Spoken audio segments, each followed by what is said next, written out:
This is not a crime story, but it is a sad one, and one that deserves to be told. Because sometimes tragedy doesn't come from violence or malice. Sometimes it comes quietly, in a place where someone should have been safest.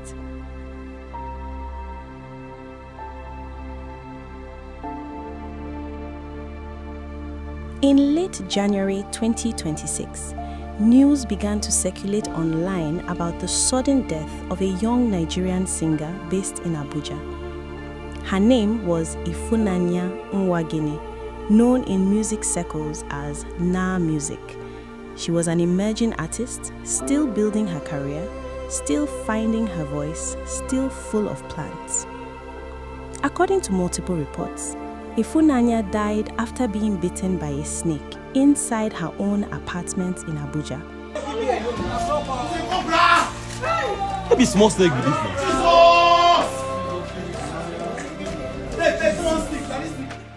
The incident reportedly occurred around January 30, 2026. What makes this story particularly disturbing is not just the outcome, but the setting.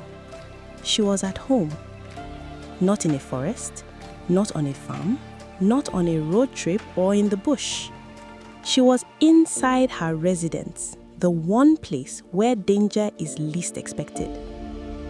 Early accounts suggest that Ifunanya was bitten by a cobra, a venomous snake common in some parts of Nigeria, though rarely encountered indoors. Reports indicate that she screamed for help and was rushed to a hospital shortly afterward. Unfortunately, she did not survive. But as more details emerged, it became clear that this tragedy unfolded minute by minute in real time, and that someone was listening on the other end of the phone as it happened. In the hours after Ifunanya's death, her brother shared an account of what transpired that morning, an account that challenges some of the narratives that later surfaced online. According to him, Ifunanya called him around 8:30 a.m. that day. Her words were calm, almost deliberate. She told him, "Don't panic. I've just been bitten by a snake. I'm on my way to the hospital." At first, he was stunned, confused. He asked how something like that could even happen. She explained that she had been sleeping when she suddenly felt a sharp pain. When she opened her eyes, she saw the snake. There was no time to process it fully, no time for fear to catch up. Realizing that this was not the moment for questions, her brother immediately ended the call, not because the conversation was over, but because action was needed. He called her back right away using another phone while using the first to contact people he knew in Abuja. The concern was simple and urgent. She was going to the hospital alone. Through all of this, the call stayed connected. Ifunanya had tied her hand tightly, a common emergency response meant to slow the spread of venom. She made her way to the first hospital. Upon arrival, she was reportedly told they did not have antivenom and could not treat her. There was no delay. She immediately arranged transportation to another hospital that might be able to help.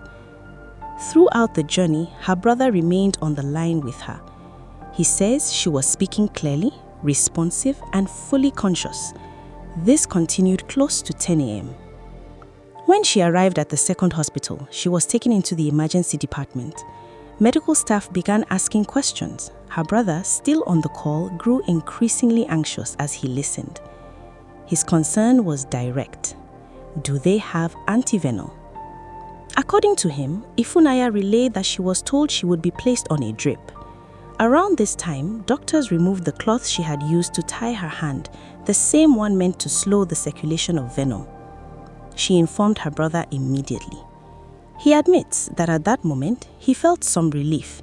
She was now in a hospital. He assumed the doctors knew what they were doing. He encouraged her to stay calm. But shortly after the drip was administered, her condition changed. Her brother says she began to feel dizzy, her speech became unclear, her tongue no longer moved properly. Recognizing the shift, he encouraged her to rest and ended the call. By then, a family member he had contacted had arrived at the hospital. He believed, briefly, that she was finally receiving the care she needed.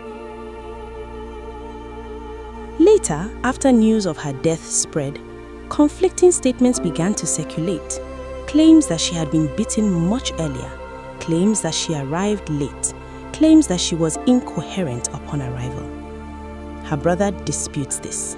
He insists she walked into the hospital on her own, that she spoke clearly to him for over an hour, that she was conscious, responsive, and actively seeking help. His questions remain unanswered. Why was the tourniquet removed? Was antivenom available at the second hospital? If not, why was treatment delayed?